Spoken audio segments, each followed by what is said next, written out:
Приветствую, друзья! Сейчас покажу, как на стиральную машину Samsung можно восстановить амортизатор. Вот уже восстановлен амортизатор. Вот так вот он работает. Отлично.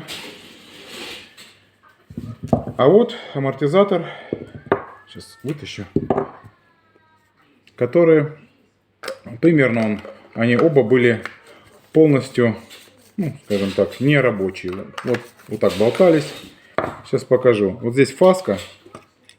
Вот здесь находилось уплотнительное кольцо. Вот все, что с ним стало, превратилось в труху.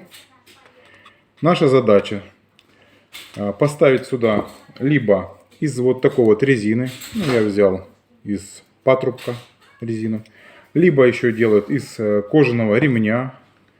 Вставить вот сюда уплотнительное кольцо, прижать его сверху вот таким колечком, и все. И у нас получится вот такой вот восстановленный амортизатор. И не надо ходить в магазин, тратить деньги. Думаю, что должен прослужить нормально. Проверю, расскажу.